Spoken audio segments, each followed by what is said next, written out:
कलबुर्गी शहर में Indian Muslim league और सदाए इंसानियत foundation educational welfare and charitable trust की जानिब से कलबुर्गी डिप्टी कमिश्नर को एक याददाश्त पेश की और मुतालबा किया कि हाल ही में जो मौलाना कलीम सिद्दीकी, मौलाना उमर वतन, मुफ्ती जहांगीर को ATS वालों ने जो गिरफ्तारी की है उन लोगों को जल्द से जल्द रिहा किया जाए। मीडिया से बात करते हुए मौलाना नूह ने कहा कि जो ये गैर कानूनी तौर से गिरफ्तारियां हुई है उन लोगों को रिहा किया जाए और हमने राज्यसभा अपोजिशन लीडर जनाब मल्लिकार्जुन खड़गे से भी इस ताल्लुक से हमने मुलाकात की और कहा कि इस गिरफ्तारियों के बारे में राज्यसभा में इसके खिलाफ आवाज उठाई जाए और ये भी कहा कि ये जो गिरफ्तारियां में जो ऑफिसर शामिल है उन पर भी एक्शन लिया जाए।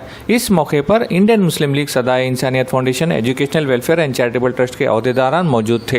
ब्यूरो रिपोर्ट मशहूद आलम, UMS मीडिया, कलबुर्गी। आज इंडियन यूनियन मुस्लिम लीग ज़िला गुलबर्गा और सदाए इंसानियत ज़िला गुलबर्गा के अहदेदारान, ज़िम्मेदारान आज डिप्टी कमिश्नर को एक याददाश्त पेश किए। उस याददाश्त में मौलाना कलीम सिद्दीकी साहब, मौलाना उमर गौतम साहब, मुफ्ती जहांगीर साहब जो ATS ने उनको गिरफ़्तार किया है उसके ख़िलाफ़ हमने आज डिप्टी कमिश्नर के वसीले से सदर हिंद को हम याददाश्त पेश किए हैं। हमारा मुतालबा है कि उनको जल्द से जल्द रिहा किया जाए और इसी वजह से कल हमने ऐवान शाही में जनाब खड़गे जी से भी मुलाकात की, जो राज्यसभा के अपोजिशन लीडर हैं। उनसे भी दरख्वास्त की है कि इनके बारे में पार्लियामेंट के राज्यसभा में इनके खिलाफ जो साजिश की गई है उसके खिलाफ वहाँ पर आवाज़ उठाएं। खड़गे साहब ने यकीन दहानी की है कि इंशाल्लाह वहाँ पर उस बात को रखेंगे और साथ ही साथ ये बात का भी मुतालबा किया गया है खड़गे साहब से कि जो लोग जो इससे पहले मौलाना अब्दुल कवी साहब, मौलाना अंदरसा साहब बेंगलुरी, ये लोगों को भी गिरफ्तार करके एक साल के बाद छोड़ा गया है। हम ये चाहते हैं, मुसलमानाना हिंदुस्तान ये चाहता है कि जो ऑफिसर्स उनको गिरफ्तार किए थे उनके खिलाफ ताजीबी कार्रवाई की जाए ताकि उन्होंने बग़ैर किसी मकसद के, बग़ैर किसी है ना उनके ऊपर इल्ज़ाम साबित किए हुए उनके ऊपर अरेस्ट किए हैं और वो साल 2 साल के बाद वो बाइज़्ज़त बरी होते हैं तो वो ऑफिसर्स है ना उनके खिलाफ कार्रवाई हो ताकि ऐसा हादसात आइंदा ना हो। इसी बाबत में आज डिप्टी कमिश्नर के थ्रू हमने आज एक मेमोरेंडम पेश किया सदाए इंसानियत के थ्रू।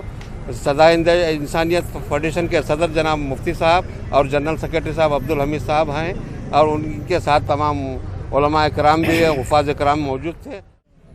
तो इधर उधर की बात न कर, ये बता काफिला क्यों लुटा। तो इधर उधर की बात न कर, ये बता काफिला क्यों लुटा। मुझे रहज़नों से गिला नहीं, तेरी रहबरी का सवाल है।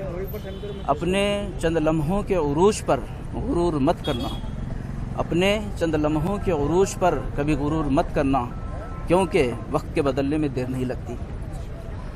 आज हमने डिप्टी कमिश्नर गुलबर्गा को एक मेमोरेंडम दिए हैं जिसकी वजह यह है कि कुछ दिन पहले बहुत सारे उलमा, अइम्मा और दीन के दानिश्वरों को गिरफ़्तार किया गया है यूपी ATS के ज़रिए से।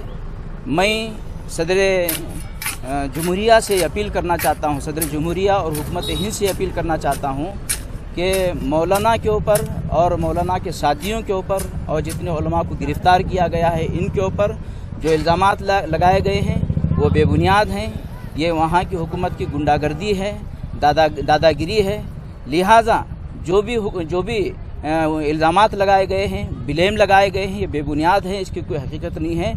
मैं हुकूमत हिंद से और सदर जमहूरिया से गुजारिश करता हूँ, अपील करता हूँ कि इन अकाबिरीन को, इन दानिश्वरों को, इन उलमाए किराम को जल्द से जल्द रिहा किया जाए। इन तीनों उलमाए किराम की जो गिरफ़्तारी हुई है ये बेजा बुनियाद और गलत इल्ज़ामात के ज़रिए हुई है। लिहाजा सदाए इंसानियत फाउंडेशन गुलबर्गा सदर जमहूरिया से इस बात का मुतालबा करता है कि इन तीनों उलमाए किराम को जल्द अज जल्द रिहा करने के सिलसिले में कार्रवाई फरमाएँ।